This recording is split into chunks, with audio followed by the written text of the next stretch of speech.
अरे क्या अर्पिता इतना लेट? चल जल्दी कर, मूवी जाने के लिए लेट हो रहे हैं, जल्दी कर। मूवी? हाँ मूवी जाएंगे तो बहुत लेट हो जाएगा। मामा को क्या बहाना दूंगी? आज ट्यूसडे है ना, मंदिर का बोल दे। हाँ अर्पिता, मैं बस 15-20 मिनट में घर पहुंच रही हूँ बेटा, ठीक है? माँ, मैं कोचिंग से घर नहीं आ रही हूँ।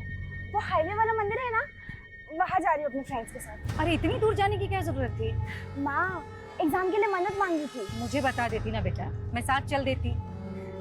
माँ, मन्नत बताने से पूरी थोड़ी होती है। ठीक है, संभाल के आना। भैया हाईवे वाले मंदिर पे चलो।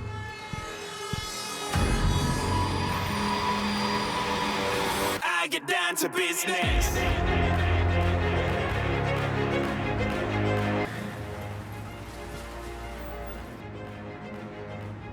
Number you have called is currently not reachable. Please try again later. Thank you. ये लड़की ना,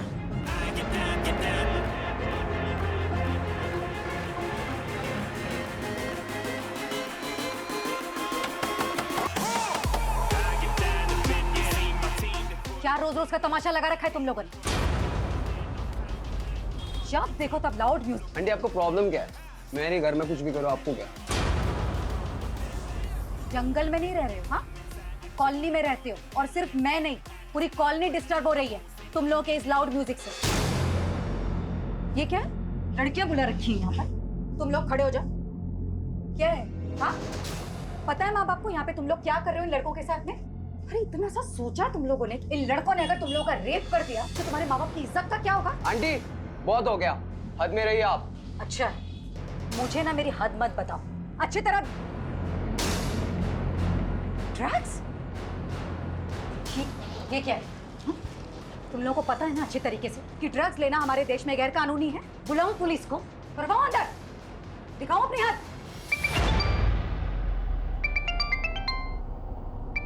म्यूजिक कम करना, समझ में आ रही है बात? हेलो, आप किधर है तू? मैं तो कब के घर पहुँच गई हूँ। इनफैक्ट आप कहाँ हो?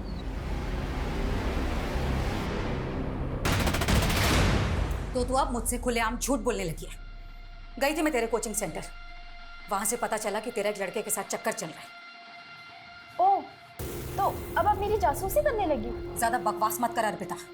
एक तो झूठ बोलती है, ऊपर से मुझ पर इल्जाम लगा रही है। हाँ बोला झूठ, क्योंकि आप मुझे मेरी लाइफ जीने ही नहीं देती हो। हर बार पढ़ो पढ़ो पढ़ो, लेकिन अब इस उम्र में मैं अपने फ्रेंड्स के साथ घूमने नहीं जाऊंगी तो कब जाओगी? हाँ अर्पिता, लेकिन तू एक लड़के के साथ अकेली बाहर गई थी कि नहीं? बोल। हाँ गई थी, तो इसमें बुराई क्या है? बॉयफ्रेंड है वो मेरा, और ज्यादा रोक टोक की ना तो एक दिन उसके साथ भाग के चली जा। दुनिया ठीक से देखी नहीं तूने? अर्पिता, मैं जानती हूँ कि हालातों में बड़ा किया तुझे, और आज तू शर्म नहीं आती तुझे? नहीं आती शर्म, क्योंकि बचपन से लेकर आज तक मैं बस आपकी पाबंदियां ही सहती आई हूँ, लेकिन अब और नहीं, ठीक है? अर्पिता, अर्पिता!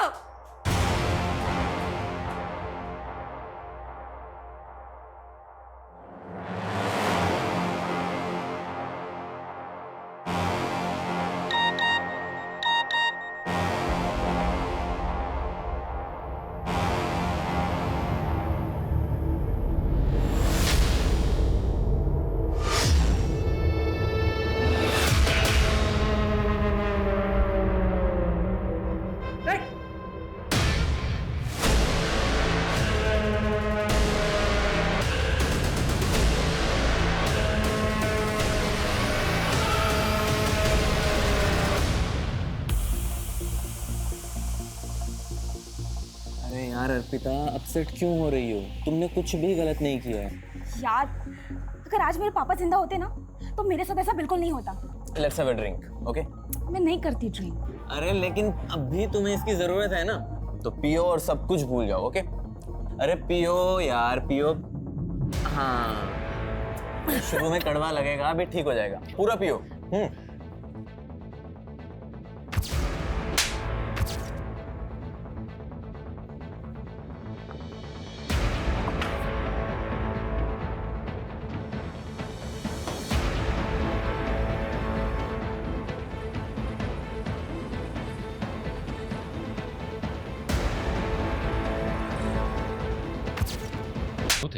ठीक से चल भी नहीं पा रही। Right sir. और जयंती के बारे में अभी तक हमें जो भी इन्फॉर्मेशन मिली है उससे तो यही लगता है कि जयंती नियम कायदे की काफ़ी स्ट्रिक्ट औरत थी और उसकी बेटी इस हाल में। और वो पड़ोस वाले लड़के दीपेश और राघव, उनकी क्या रिपोर्ट है? सर उनका फ़ोन आखिरी बार गुरुग्राम में बंद हुआ था। वैसे वो रहने वाले भोपाल के हैं, दिल्ली में पढ़ाई करते हैं। मैंने भोपाल पुलिस को भी इन्फॉर्म कर दिया है। और सर वो अर्पिता के बॉयफ्रेंड उसको भी बुला लिया है। सर अर्पिता उस रात पूरी तरह से आउट थी। उसने पहली बार ड्रिंक की थी उस रात। पहली बार? ये तू कैसे जानता है? वो सर अर्पिता मेरी 2 साल से दोस्त है। उसने आज से पहले कभी भी ड्रिंक नहीं किया। और पहली बार उसी रात को पी जिस रात उसकी माँ का मर्डर हुआ? जी सर, वो थोड़ा अपसेट थी। किस बात को लेकर? सर वो तो मुझे नहीं पता, लेकिन वो बहुत गिल्ट महसूस कर रही थी कि वो उस हालत में घर जाकर अपनी माँ को फेस कैसे करेगी। इसलिए वो पूरी रात मेरे साथ मेरे घर पर ही थी। सुबह होते ही वो चली गई। आप चाहें तो आप चेक कर सकते हैं। वो तो हम चेक कर ही लेंगे। और सुन, बिना परमिशन के शहर से बाहर नहीं जाना। चल।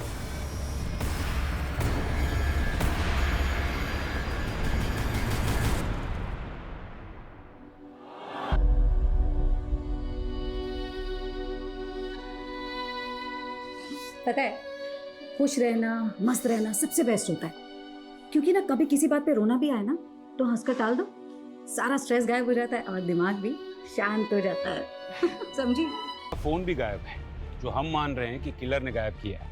अर्पिता मेन सस्पेक्ट है।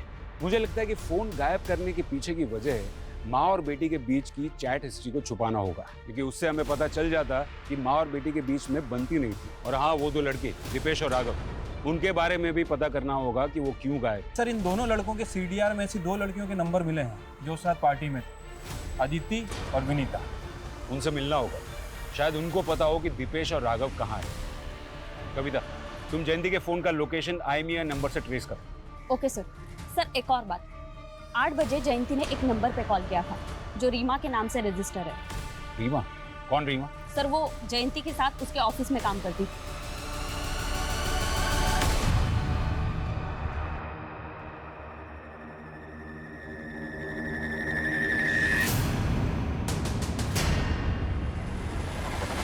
क्या है? कौन हो तुम? राघव के दोस्तों के स्टेटमेंट के हिसाब से दीपेश और राघव रात को 2 बजे बाहर से अंदर आए थे और सबको जाने के लिए कहा था। क्या वो दोनों ही खून करके आए थे? और सर दूसरी तरफ अर्पिता और लकी भी 1:30 बजे के करीब पब से निकल गए थे। शायद उन्होंने जयंती को मारा और फिर वो दोनों लकी के घर चले गए। सर आपको लगता है कि जिस हालत में वो पब से निकले इस तरह से मर्डर कर सकते हैं? त्यागी, मुजरिम अगर शातिर होना तो हम वही देखेंगे जो वो हमें दिखाना चाहता है। अर्पिता का यूं पब से लड़खड़ाते हुए निकलना, ये पूरा का पूरा ड्रामा लकी और अर्पिता का हो सकता है, ताकि उन पर किसी को शक न जाए। कविता, जयंती के घर से हमें लैपटॉप बैग मिला, उसमें से कुछ मिला? हाँ सर, एक डायरी मिली है। लगता है जयंती अक्सर उसमें लिखा करती थी।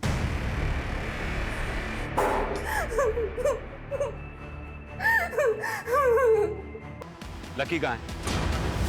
सर लकी घर पे था, वर्मा उसे लेकर आ रहा है। झूठ बोलता। तूने कहा था कि तू उस रात अर्पिता को अपने घर पर लेकर गया था, लेकिन उसके पड़ोस में रहने वाले लड़कों ने अर्पिता को उसके घर पे जाते हुए देखा था। सर वो लड़के झूठ बोल रहे हैं सर।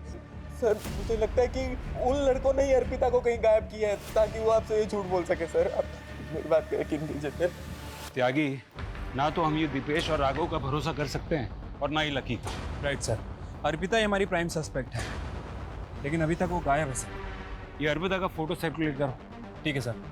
सर वो जयंती का PM होने के बाद हमने सोचा था कि उसकी बॉडी किसी रिश्तेदार को हैंडओवर कर देंगे, लेकिन सर उसकी बेटी प्राइम सस्पेक्ट निकली और कोई दूसरे रिश्तेदार का कुछ पता नहीं चल रहा है। तो क्या करें, मॉर्ग वालों को कहें अंतिम संस्कार करने के लिए? और कर भी क्या सकते, लेकिन त्यागी हमें जयंती के कातिल को जल्द से जल्द ढूंढना होगा, फिर चाहे वो उसकी बेटी हो या फिर कोई और। मैं बेटी हूँ, बीवी हूँ, बहू हूँ, माँ हूँ, लेकिन सबसे पहले मैं क्या थी और सबसे आखिर में मैं कौन हूँ? मैं सिर्फ औरत हूँ। औरत होना मेरा स्वाभिमान है, और जब जब मेरे स्वाभिमान को ठेस लगी है मैंने खुद को संभाला है, क्योंकि मैं सहनशील भी हूँ। सर जयंती का सोशल मीडिया अकाउंट चेक कर रहा था। ये देखिए, एक अकाउंट मिला है। अरविंद सिंह? सर जयंती इस अकाउंट को काफ़ी फॉलो करती थी। इनफैक्ट इसके बहुत सारे पोस्ट को लाइक भी किया है। ये देखिए, मुझे लगता है कि इसका और जयंती का कोई कनेक्शन है, आगरा का ही रहने वाला है। बेचारी गुड्डी। गुड्डी? जी हम जयंती को प्यार से गुड्डी ही बुलाते थे। क्या आप बता सकते हैं कि जयंती की बेटी अर्पिता कहाँ हो सकती है? ये आप क्या कह रहे हैं, जयंती की बेटी भी है? कौन है ये? आपके मुरादाबाद की है गुड्डी उर्फ जयंती। इसके जीजा जी का कहना है कि 28 साल पहले आपने इसका रेप किया था। इंस्पेक्टर, क्या तू जानता नहीं एक ईमानदार नेता के छवि पे दाग लगाने का हर्ज क्या होता है? 2 मिनट नहीं लगेंगे, सस्पेंड हो जाओगे। सर हम तो ईमानदारी से अपना काम कर रहे हैं और वो कहते हैं ना कि भले ही देर लग जाए लेकिन सच की जीत जरूर होती है। जय हिंद। सर माना कि ये दोनों बहुत शातिर हैं, लेकिन कहीं ऐसा तो नहीं कि जयंती के मर्डर को हम 28 साल पुराने वाले केस से जोड़ के गलती कर रहे हैं? मैं जानता हूँ जयंती के मर्डर में उसकी बेटी समेत और भी सस्पेक्ट्स हैं, लेकिन जो गुड्डी के साथ 12 साल की उम्र में हुआ, तो एक पुलिस ऑफिसर के नाते ये मेरा फर्ज बनता है कि मैं उस केस को भी सही अंजाम दूँ।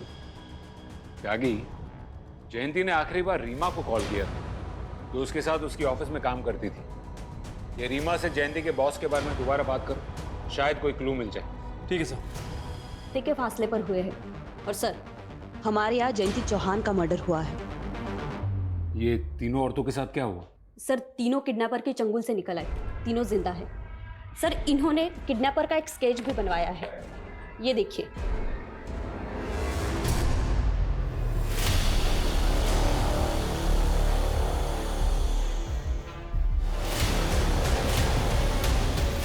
सर मुझे तो अभी तक ये समझ में नहीं आ रहा कि उसने मुझे किडनैप क्यों किया था।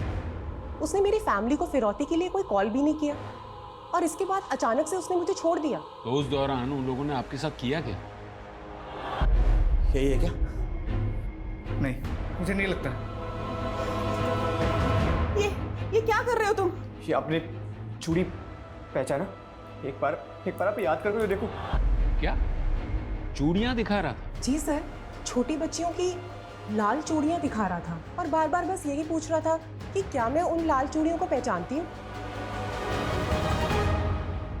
जयंती जी, वो आपको कहाँ लेके गया था? सर मैंने पुलिस को पहले भी बताया है, उसने मुझे आंखों पे पट्टी बांधकर किडनैप किया था और आंखों पे पट्टी बांधकर ही उसने मुझे जंगल में छोड़ दिया।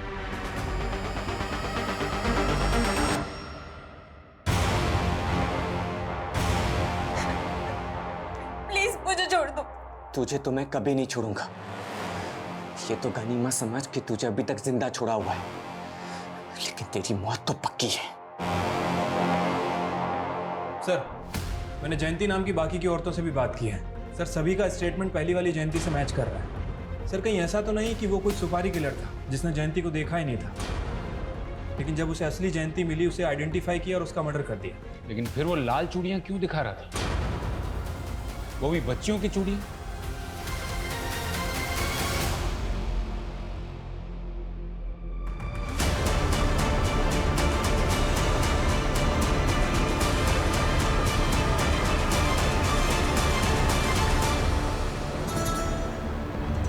हाँ सर, बचपन में गुड्डी। मेरा बाप कौन है? लोग कहते थे कि मैं नाजायज औलाद हूँ, लवारिस हूँ। इसलिए सर मैंने बचपन में ठान लिया था कि मैं अपनी माँ को ढूंढ के रहूँगा। सर मुझे सिर्फ इतना पता है कि उस लड़की का नाम जयंती था, बाकी उसके दीदी और जीजा जी उसे गुड्डी कह के बुलाते थे। तो तुम जयंती नाम की औरतों का पता लगाकर उन्हें अगवा कर रहे थे? उस दिन उनका किडनैप नहीं कर पाया था मैं, इसलिए सर मैं सीधा उनके घर पे चला गया। माँ कौन हो तुम? अरे 28 साल से आपने मुझे देखा नहीं ना, इसलिए आप मुझे पहचान नहीं पाई। तुम बोल क्या रहे हो तुम? हाँ? और हो कौन? गोलू, आपका गोलू। माँ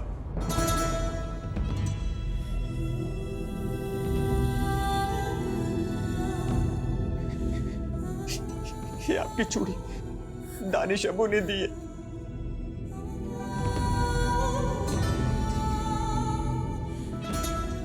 एक बार कह दो कि आपने मुझे पहचान लिया।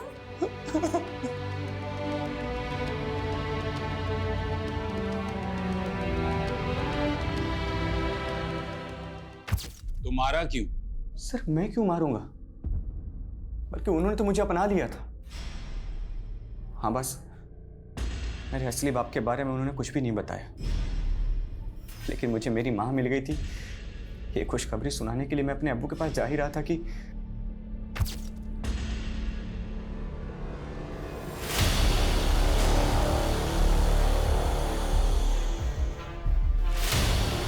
अर्पिता,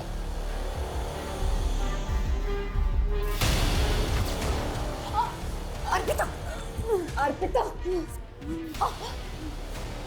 तू पी कर आ रही है?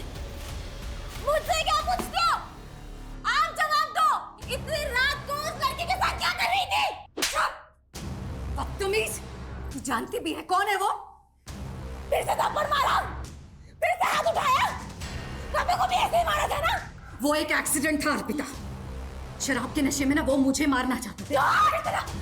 झूठ बोल क्या तो? झूठ बोलती है, झूठ बोलती है ये औरत, झूठ बोलती है। झूठी है तू। ये क्या कर रही है तू? अर्पिता,